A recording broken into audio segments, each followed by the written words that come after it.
I'm David Knowles, and this is Ukraine, the latest. Today, we discuss the latest updates from Ukraine, get a read on the Russian economy as we enter autumn in the Northern Hemisphere, and we look at diplomacy in the United Nations. Мною принято решение о проведении специальной военной... We are facing a very serious crisis in energy caused by Putin's war in Ukraine. Nobody's going to break us. We're strong. We're Ukrainians. Every weekday afternoon, we sit down with leading journalists from the Telegraph's London newsroom and our teams reporting on the ground to bring you the latest news and analysis on the war in Ukraine. It's Tuesday, the 20th of September, day 209. And today, I'm joined by Associate Editor Dominic Nichols, Assistant Comment Editor Francis Durnley, and our new Economics Editor, Sue Chan. I started by asking Dom for the latest news from Ukraine. Well, hi David, hi everybody. In terms of the fronts in Ukraine, two big things to talk about. Firstly, the first village in Luhansk Oblast has been retaken by Ukraine. So a village called Belgorovka, it's about 10 miles, about 15 k's west of Lysychansk, Severodonetsk, so that kind of area. Now, what little imagery we've seen of it, I mean, there's not an awful lot left of the village. It is basically a position. It confers no great semi-urban environment from which to attack or defend, because it's just been blasted over the last few months. But it is very significant in as much as it is a piece of territory in Luhansk. Now, if you remember, Putin has said that after being pushed out from the north in the first few months of the war, he said actually the whole point was to, in his words, liberate the Donbass. Donbass comprising of Luhansk and Donetsk oblasts, the regions, and so Russia's never been able to take the entirety of the Donbass. It did quite quickly move through the Luhansk region, but it never took more than about 55% of Donetsk, and still hasn't. So any claim to have liberated, in his words, the Donbass is just falls flat at this point. And the more that Ukraine can do to undermine that idea, the more Putin loses credibility at home. If the whole point was to liberate the Donbass and he's not able to do that, then what's the fight for? So any ground that Ukraine is able to take back is very, very significant, especially as the whole of the Luhansk Oblast had been taken. So Russia was able to say, "See, we are moving on. That's a major milestone in the direction of travel in this campaign."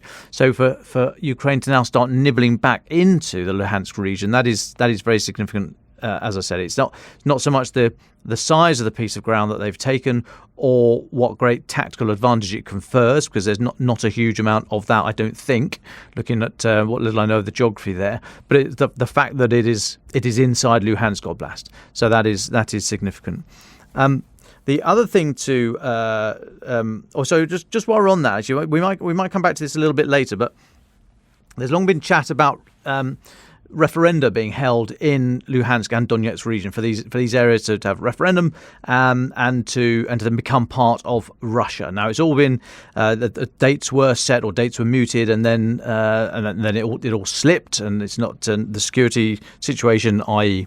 Russia being put on the back foot, meant that it was not possible to do that. There are conflicting reports out today. So the administrative or the administrative body of Luhansk has said that a date for the referendum has been set this coming Friday to next Tuesday, the 23rd to the 27th of September. On Donetsk, the self-styled Donetsk People's Republic have also said that they are going to be holding the referendum in that time. That was reported in Russian media. However, TASS, the Russian state media outlet, is reporting that Rojan Mirashik, who is the self-styled Luhansk People's Republic ambassador to Russia. He's saying it's too early to speculate about dates. He said the quote was the situation was still unsafe. He said there's been shelling just last night, which hit a number of hospitals. This is his words reported by TASS, and he said this was Ukraine's reaction to the proposed referendum. So we're not entirely sure what's happening, if there is going to be one, if there's not. it will be significant. We'll probably talk about this later on, because if those regions were claimed by Russia in some sham referendum, they would then use this to adjust their narrative that Ukraine is attacking Mother Russia, and any attack into those regions now would be an international, crossing an international border. Not that stopped them in the first place, but it would just seek. Russia is seeking to shift the whole framework of this war by holding these referenda. But we might come back to that. The second tactical update you need to be aware of, this comes from today's UK Defence Intelligence report. They're saying that the Black Sea Fleet, Russia's Black Sea Fleet, has, quote, almost certainly, unquote, moved their Kilo-class submarines, these are hunter-killer submarines, so not nuclear armed, but hunter-killer attack submarines, from Sevastopol in Crimea to Novorossiysk in southern Russia. And they are assessing that was in the face of increased long-range strike, basically long-range HIMARS and multiple launch rocket system, long-range artillery and missile capability from Ukraine. And the Defence Intelligence estimate is saying guarantee. This is a quote: guaranteeing the Black Sea Fleet's Crimea base was likely one of Putin's motivations for annexing Crimea in 2014. So, if they are moving a very significant resource such as their Kilo-class subs, then that is noteworthy. You remember that there was a drone strike in Crimea on the headquarters of the Black Sea Fleet in August, and of course we had the Saki airbase attack as well a few weeks ago. So, as Ukraine have been able to bring Crimea into range and start to have an effect there, not only is it having a sort of moral effect, if you like, those images that we all saw going around the Russian Telegram channels and other social media channels of explosions in the Saki airbase and those massive queues, those long queues of traffic to get off the peninsula out of Crimea, then it's also very definitely having an operational effect as well. If the Kilo-class subs are having to be pulled back, I mean, it's about 100 k's the distance, so about 100 k's further east, which isn't massive in terms of distance covered. That's a day, couple of days really to cover that distance if need be. But I mean, how much infrastructure is there in Novorossiysk? I mean, bear in mind that you can't just go and pole up these submarines anywhere. They've got to be fueled, they've got to be looked after, they've got to be rearmed. The crews have got to live somewhere. The whole logistics function. That's one of the reasons why Sevastopol was so important to Russia, in that it was all there. So quite how ready this new base is in Russia to host the Kilo-class subs, we don't know.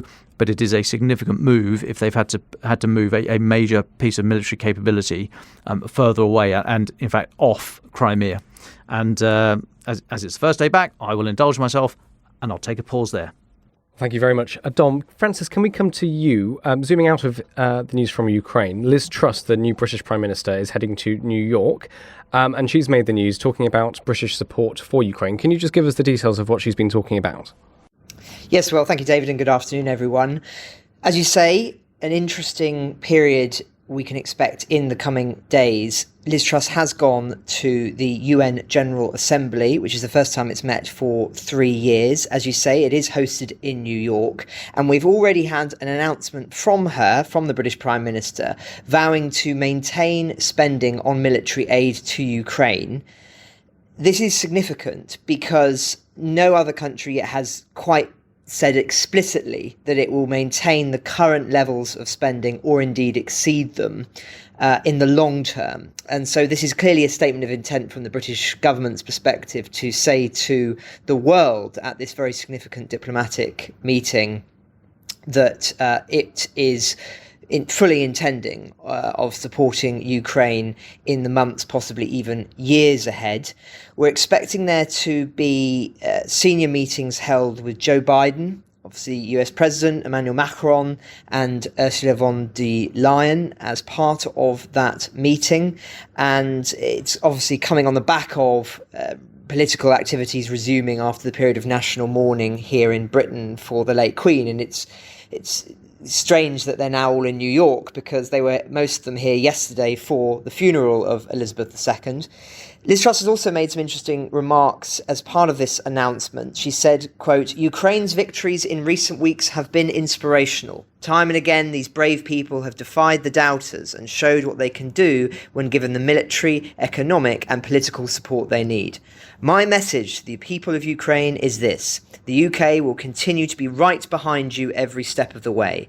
Your security is my security. And that last sentence, I think, is particularly important, emphasizing this argument that we've discussed at length on this podcast for many months now, which is that Ukraine is now seen as integral, not only on this question of its own sovereignty, but integral to the whole of Western security, and particularly in the European context. And clearly Liz Truss, the former Foreign Secretary, understands that.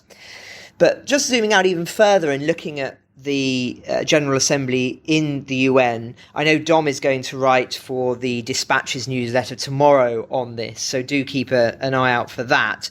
But there's already been some interesting fireworks that have taken place in the last 24 hours when essentially protocol dictates that those who address the forum have to do so in person.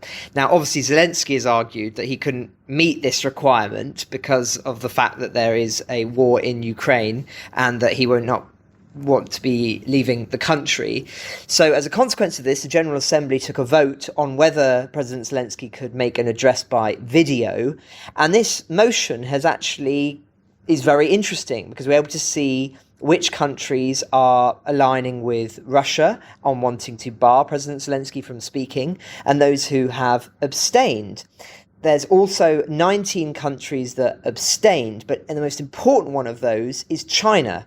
So the failure of Russia's supposed ally to vote against the motion is, of course, significant. It's a snub, in short, and I think showing a message to Putin that China is essentially not supportive of this war. Equally damning are on the list of countries that have supported President Zelensky being able to speak, of which there were 101, and some of those that might have been expected to support Russia have not done so. So Kazakhstan, Serbia, Hungary. It's all suggestive of a shift away from Russia, from where we were with those UN votes back after the initial invasion in February, where there was more abstentions, more support for Russia. It seems that some of that is trickling away, and it all speaks to, as we talked about at length last week, Moscow's diminished influence that was on display with these meetings with China. And just one last point on that, I think it's very significant that Armenia and Azerbaijan, who have obviously had this recent outbreak of violence, they are in conversations with the United States, who are trying to broker some sort of peace deal. The fact that it's the US trying to convene that rather than Russia, and it would have been Russia's traditional role as those being former Soviet states, is also important, as America is clearly moving in that space that's been left behind by Russia's diminishing influence. So early days with the UN summit. It's not even really started yet, but already considerable things that we can learn from it, and no doubt we'll be discussing it over the rest of the week. Well, thank you very much for that, Francis. Dom, I know you've got a couple more brief updates for us, and then we'll go to Suchan. Yeah, just very quickly, because we've been talking about them recently. So Izium, the town taken back by Ukraine in the lightning advance last weekend, a major town in the sort of south of that advance. The mass burial site that's been discovered there has continued to be worked on by international investigators. The latest is that they have found 440 graves, including the bodies of children. And President Zelensky has made a statement saying that, quote, in his words, clear and verified, unquote, information will be released on Friday about the discoveries there. The only other thing to note is that there's a prisoner swap between Russia and Ukraine. 200 prisoners from either side apparently are going to be swapped. This is so President Erdogan of Turkey made this announcement. He's been brokering this deal. He sees himself as very much able to speak to both camps, or he is very much able to speak to both camps. But of course, interestingly, Turkey is also supplying Ukraine with the Bayraktar drones. But Erdogan is there in the middle. He was at the Shanghai Cooperation Organization meeting last week, meeting Putin. So he made these comments on US TV saying that there's going to be 200 prisoners swapped. We don't know from where, so if this has anything to do with the Azovstal plant in Mariupol, for example, we don't know where these prisoners have come from. And that's a very nice round figure, 200, so expect some changes there. And we have no date for this to happen, but we just need to note that and move on. Thank you. Well, thank you very much for that, Dom and Francis. Sue Chan, welcome to the podcast. I think this is your first time. Congratulations on joining The Telegraph. You are our new economics editor, and we haven't had anybody from our business desk on for a while. So I was wondering if you could just give us a bit of an update as to the current state of the Russian economy, and also talk a little bit about how Russia is selling quite a lot of its energy to China. I think that'd be of huge interest to our listeners. Yeah, well, thank you very much for having me, and for everyone for being here today. I mean, yeah, a lot's happened since the start of the war, and I think it's worth sketching out the sort of shape of Russia's economy and what drives it. I mean, Russia is basically a one-trick pony, and Russia's fortune in this war is pretty much linked A, to the price of energy, B, to the EU's response to switching away from that energy, and C, whether Russia can actually find a new home for that energy. And I think it's fair to say in the first, certainly at the start of the war, when energy prices did spike and we saw massive increases. We have a Bloomberg terminal here, and I think they actually changed the scale on some of the graphs here to see, big spikes in energy prices as, countries, not just in Europe, around the world were wondering, where are we going to get our energy from and how much will we have to pay for it? And Russia was very much the beneficiary of that. In the first 100 days of this war, we saw Russia earn around $1 billion a day, just from raking in the profits of higher oil and gas prices. And it's worth remembering that Russia, oil and gas revenues account for more than a third of the nation's budget. So it is, it very much reaps the rewards of soaring oil and gas prices. And as you say, going forward, I think, we've seen Russia's economy fare better than expected. I think that is fair to say as well. I mean, Russia's central bank put out estimates at the start of the year, and it was pretty bleak. We were looking at a very deep recession, inflation in double digits, the ruble tumbled to record lows, which was also stoking inflation. But, just last week, the central bank was saying that the economy actually won't shrink in double digits. We'll probably see the economy shrink by about 3% this year. And inflation's come down. They reduced their expectations of price rises, and that enabled them to cut interest rates, which it hadn't been able to do. I mean, interest rates went up to, I think, 20% in the couple of months following the start of the invasion, and they're now down to 7.5%. And that highlights two things, the stronger ruble due to Russia's ability to stay afloat because of soaring energy prices, but also the countries need to boost growth because, as I mentioned, it is a one-trick pony, and it needs to find a different home for its energy. I mean, prior to the invasion, it was sending about 3 million barrels of oil a day into the EU market. So the EU uses about 11 million barrels of oil a day. So about a third of Europe's energy needs were met by Russia. And the EU has said, look, we're not going to be importing any of that crude oil anymore. And from next February, we also won't be importing sort of the stuff that, is made by crude oil, so petrol and diesel and other refined products. So, Russia has a question to ask itself is, where is our oil going to go? And it's not just the EU that said, we're not going to buy from you guys anymore. We've seen countries in Asia, South Korea, Japan, they've said, look, we're going to reduce our imports to zero. The US obviously has already reduced its imports to zero. So that accounts for another million barrels a day from those three countries. So it's 4 million barrels a day that, need to find a new home.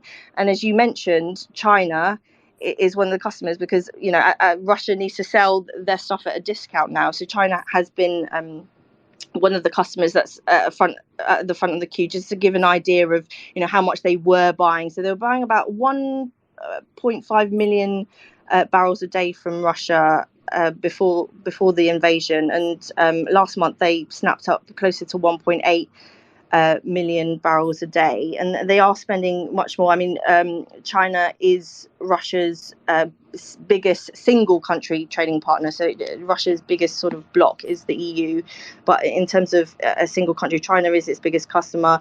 And we've seen just today, Chinese data showing that China's spending a record amount on Russian energy. It's getting a lot of it on the cheap. Obviously, China is still the world's factory, and it needs energy to get all those products out to you and I and customers around the world. So we've seen, the country's total energy spend rise to $44 billion in the last 6 months. So China is definitely, a source for that Russian energy. But, I've been reading notes from analysts, and, that there is a lot of oil out there, and Saudi Arabia is still selling a lot to China. And, nobody's ever sold more than a fifth.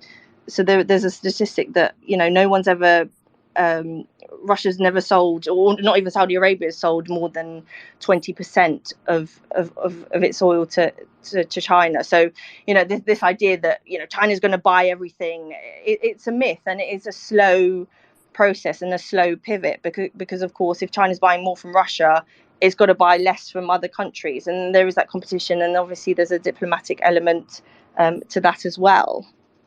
Thank you very much for that, Sue. That was fascinating, and I think a really good overview of how the Russian economy has been impacted so far. Would you be able to sort of project a little forward? So the economy so far has survived, but there are worrying signs for its future. And before we came on air, we talked a little bit about how sometimes it's very difficult to know who to trust and to get an accurate picture of the state of the Russian economy. Could you talk a little bit about that as well? Yeah, of course. So as a journalist, you're always looking for sources of news. And I must, it goes without saying, Russia's probably not the most reliable source of data at the best of times. But some of those bits of data that we're used to seeing come out of the statistics office, from the finance ministry, they're not there anymore. So, pieces of data that used to come out every month, they're sort of cherry picking what they want to tell us. So it's very hard to unpick exactly what's going on. I mean, the central bank has said, oh, don't worry, we're not going to shrink as much as we thought. And, prices aren't rising as much as we thought. But who knows what's actually going on? And there have actually been leaked reports coming out of the Kremlin saying that actually, Russia's finance ministry has drawn up scenarios about how bad it could get. And, one of the scenarios is the Russian economy just doesn't get back up to its pre-war size until at least the end of the decade. And, that causes problems because, if living standards aren't rising in a country, that already is having restrictions in terms of imports. A lot of companies have pulled out of the country. So, we're going to see the Russian economy change immensely over the next few years. I mean, I wrote a piece over the weekend, and I was talking to some analysts about, what could we see? Is this going to be a new Iran? And because, the shape and size of these sanctions, some of which we've never seen before. And some people are saying, look, one thing, Russia doesn't make stuff. It digs the stuff out of the ground that other people need to make stuff. And so that, this idea that Russia is going to turn into an autarky that's going to be self-sufficient, perhaps in terms of food, but in terms of making things, it is still relying on, yes, countries like China. So what does Russia buy from China? So China buys, energy from Russia. Russia buys cars, mobile phones, and it's going to be doing a lot more of that. So, a lot of the car makers that we're used to seeing on our roads, like Volkswagen, they've pulled out of the country. Mobile phone makers, Apple, they're no longer sending their iPhones into the country. So, Russians are going to be buying more Chinese phones, more Chinese cars, and using more Chinese technology. And, that has knock-on effects because, everyone's looking at semiconductors now. So semiconductors are the sort of the brains behind everything from, your smart TV to microwaves to, more sophisticated computers and, cars. The more electronics than sort of, engine parts in cars these days. And people are saying, if you can't get those semiconductors, because China's not, at the cutting edge of this technology either. It very much relies on the US, also Taiwan, to sort of the mainland very much relies on Taiwan to sort of, get those brains into the stuff that it makes. And, if Russia can't do that, we're looking at sort of rewinding the clock. People were saying, what sort of devices will we be listening to? And someone said, in the 90s, it was all about the Walkman. So it's sort of very much rewinding the clock in Russia. And there have been other reports where, Russia can no longer import some of the basic things they need for their cars, like anti-lock braking system, airbags. So, Russia has had to change its regulations to enable cars to drive off forecourts without these things. And someone joked to me, you need to be a Formula One driver just to go to the shops these days, because, Russia just can't get these parts. So if Russia wants to become self-reliant, it's going to have a really tough time. And, that's going to have implications for growth, for living standards. And ultimately, if you take a flight to Moscow 10 years from now, it's going to be a fundamentally changed economy. Well, thank you so much for that. Again, fascinating. One more question from me before I'll open it out to Francis and Dom to come in with some ideas and thoughts of their own. One of the big things in the news in the last few months has been how Western countries are trying to reduce their dependence on Russian energy. Could you talk a little bit about this? How is Europe managing this, and are they close to succeeding? They are storing up for winter, so everyone's behaving like a squirrel. So Germany, which used to rely on Russia for half its gas needs, it's putting a lot of that in storage, and it's actually ahead of its target. So I think they're 90%. Germany, again, they've announced 3 sort of multi-billion euro finance packages to help citizens. So they're giving extra payments to students, they're giving extra payments to pensioners, they've cut VAT for hospitality businesses. France has just said, hey, we're just going to cap the price of energy. So there's support coming in all different forms, and obviously, it's unprecedented. And we're going to also have a package here on Friday where Kwasi Kwarteng, the new chancellor, is going to announce a package of tax cuts to go along their sort of capping unit energy costs for the average household. So the average household won't pay more than £2,500 on their energy bills for the next 2 years. And obviously businesses are also going to get extra help, which is going to be announced tomorrow in terms of the UK. So in terms of government action, they're storing more gas and they're spending more. And a few years ago, Russia, Germany, excuse me, everyone talks about them being obsessed with this sort of schwarze Null, this black zero, this balanced budget. Well, those rules have not quite gone out the window, but everyone's certainly taking a more relaxed attitude about borrowing. Well, thank you very much, Sue. I'll go to Francis and Dom just for anything you'd like to add, or any extra updates to do with this that you think is important for our listeners to hear. Well, I just reiterate this point about the shape of the Russian economy in the long term. And as we spoke about at length last week, there is a real, I think, chance now that the West will not want to invest in Russia in the long term for all sorts of reasons.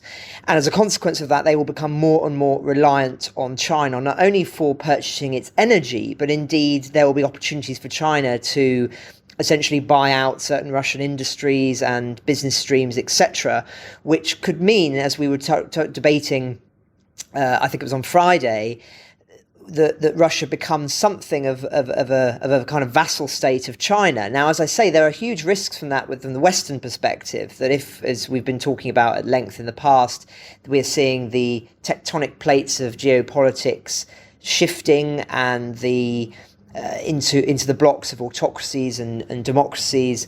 If that is the case, then of course the real long-term threat is China's rise. And will you really want to have a client state of China on the European doorstep? If the answer is no, then there may well be a strong incentive from Western powers and Western governments to try and actually bring Russia back into the fold, which would mean additional investment, which would mean working with them. But what would the red lines be for that to be the case? What would you be saying to Russia that would enable, or which would mean that you would be willing to deal with them once again after the heinous acts that we've seen in Ukraine. Those red lines would surely have to be certain ones about introducing democracy, of course getting rid of Putin, that goes without saying. So all sorts of machinations are being debated at the moment that are thinking not only months ahead but years ahead, and indeed in thinking this in terms of possibly even decades ahead, because ultimately the consequences of this conflict, whatever happens in the short term, the real ramifications are those about how Russia is viewed and how Russia's role in the world is diminished, and what that means for its long-term relationship not only with China but other autocratic regimes around the world. Thanks, Francis. Dom, I know you've got a question for Sue. Yeah, please.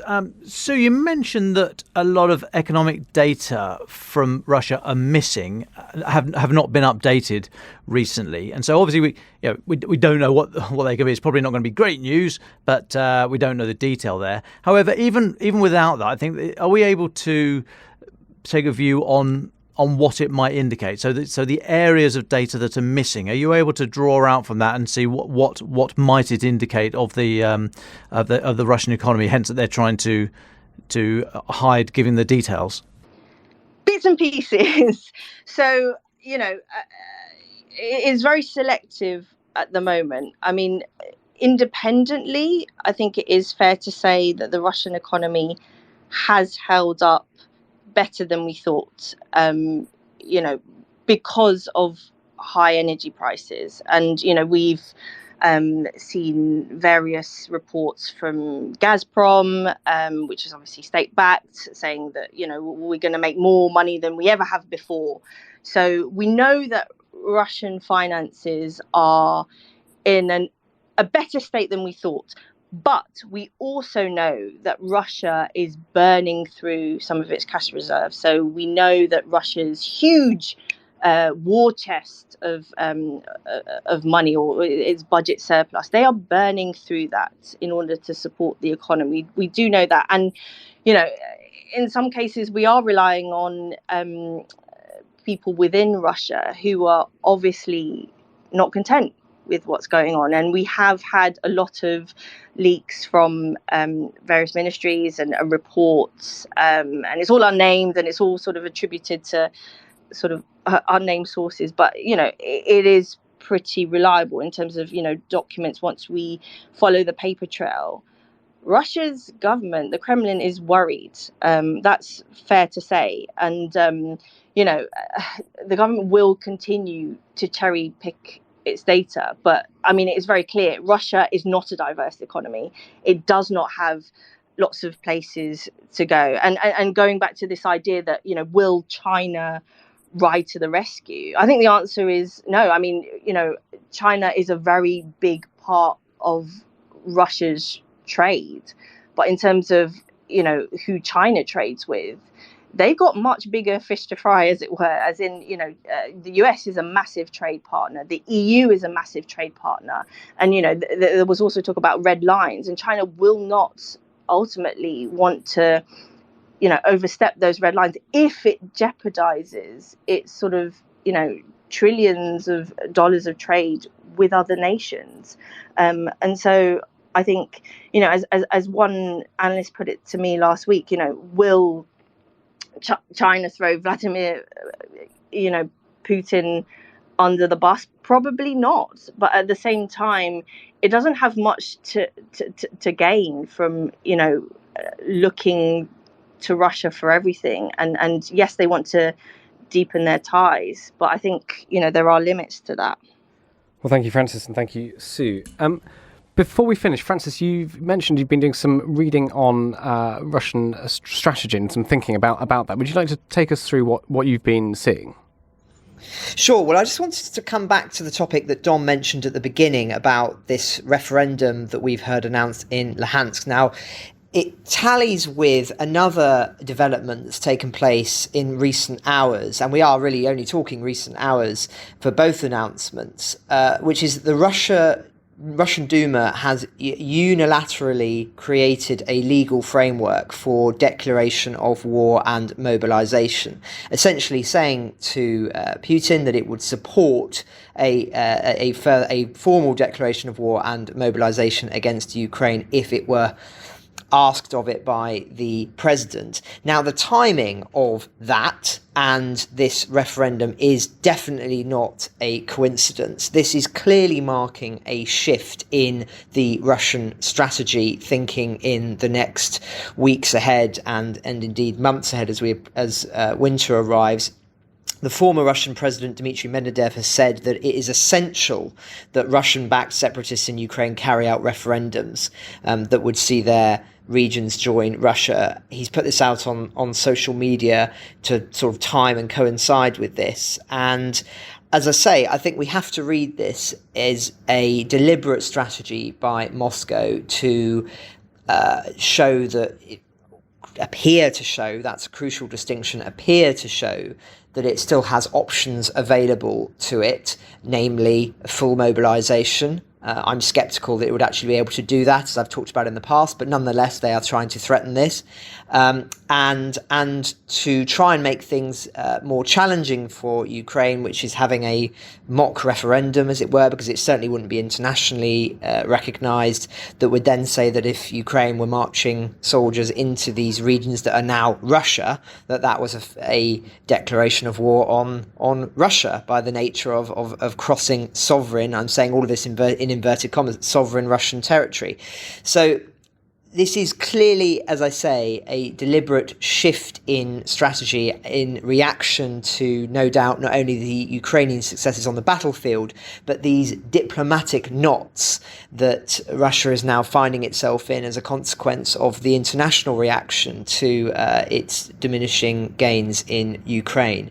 So I think that is very significant. The other thing I just wanted to talk about was more in the military space, which is I've read two interesting things this morning. The first is an interesting piece of analysis in Foreign Policy magazine, which is talking about the Ukrainian ability to adapt its war production in face of possible Russian attacks.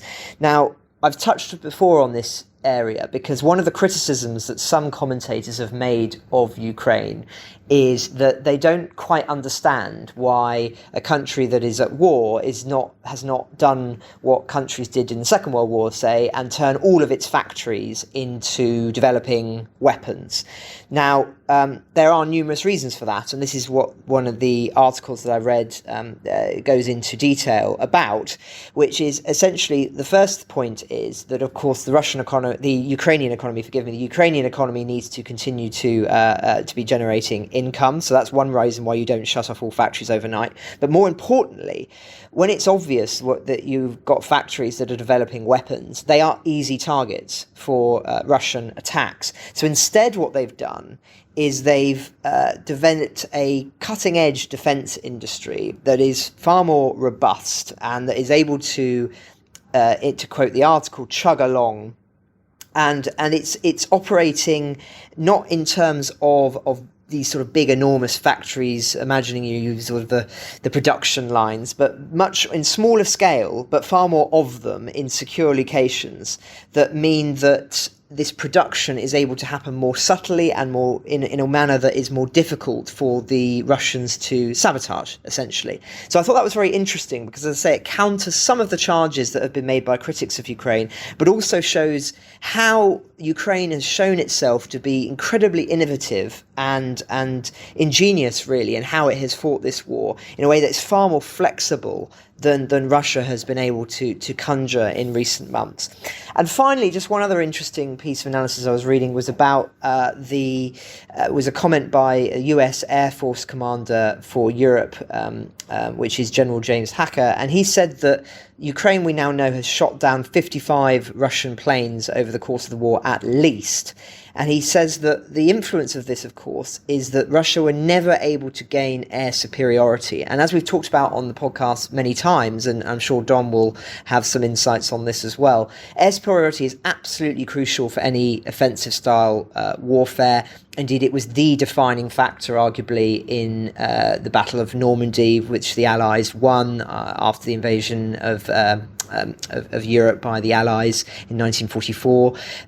The air superiority was crucial in beating back the German army, something that the Allies never lost once they had achieved it. And indeed, it was the same in the Battle of Britain earlier on in the war.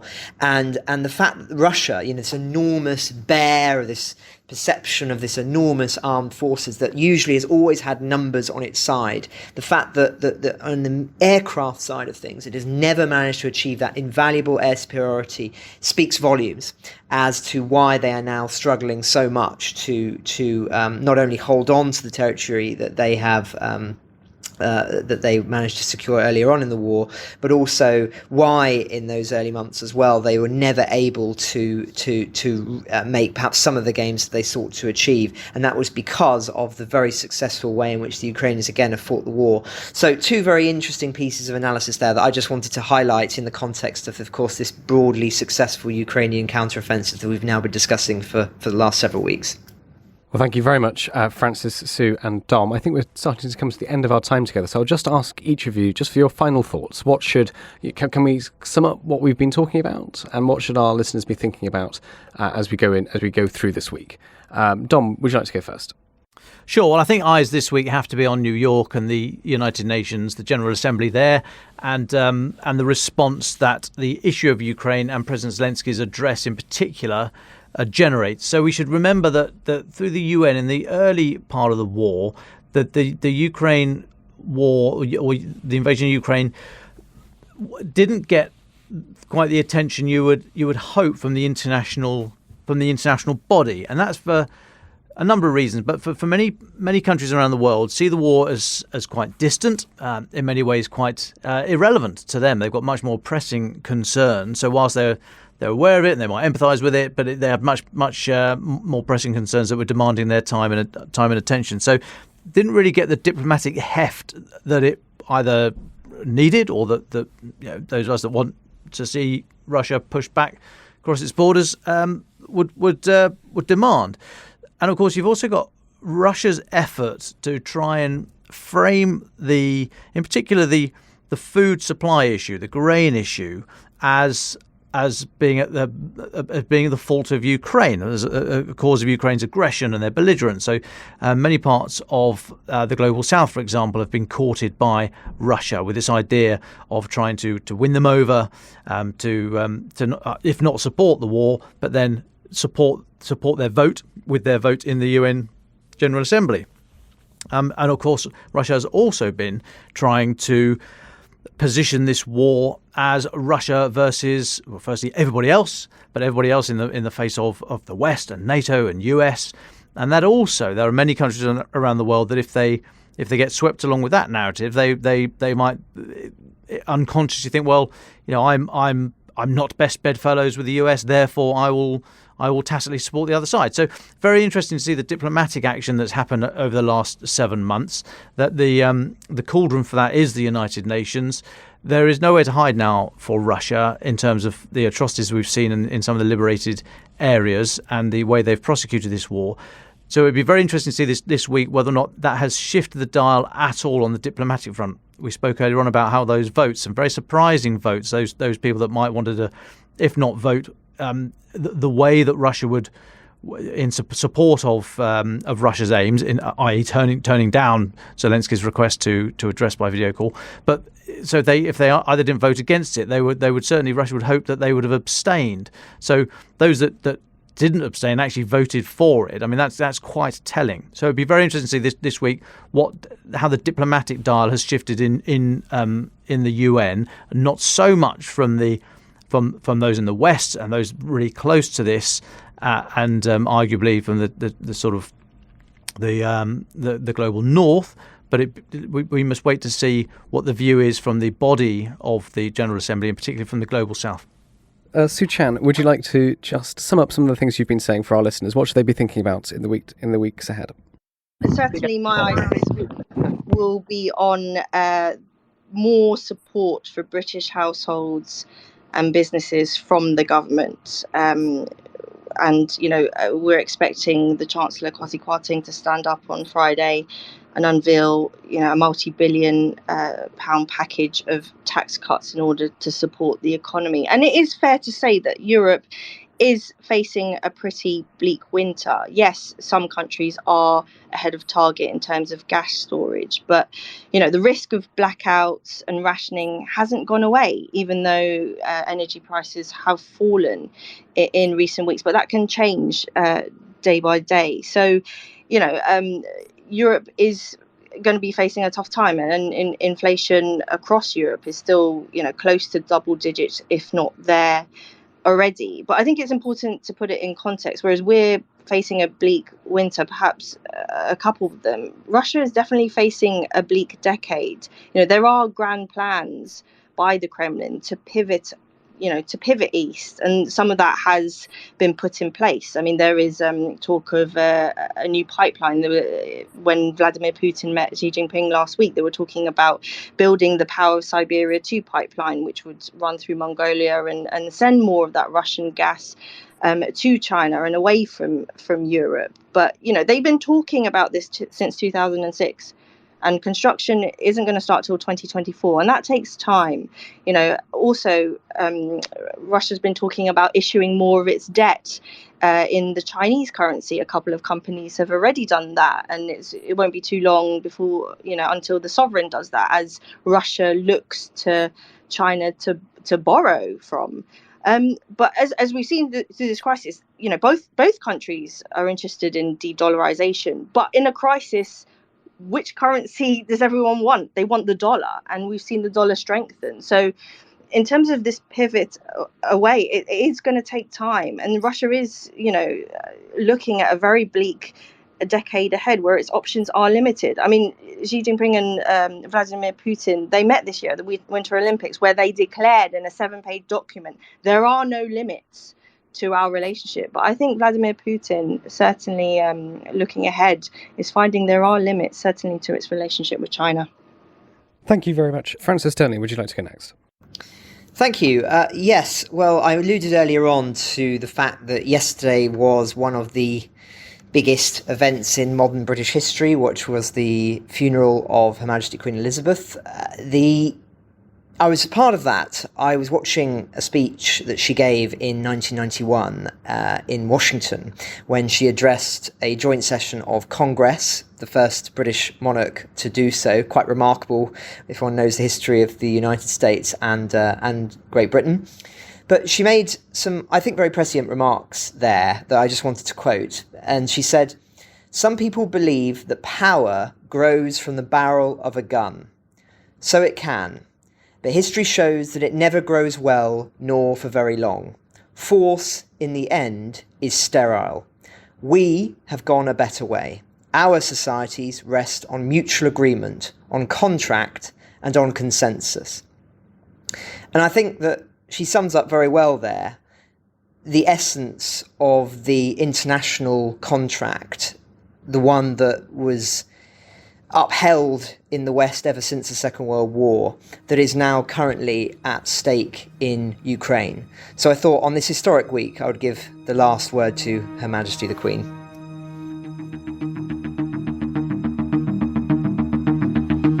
Ukraine the Latest is an original podcast from The Telegraph. To stay on top of all of our Ukraine news, analysis and dispatches from the ground, subscribe to The Telegraph.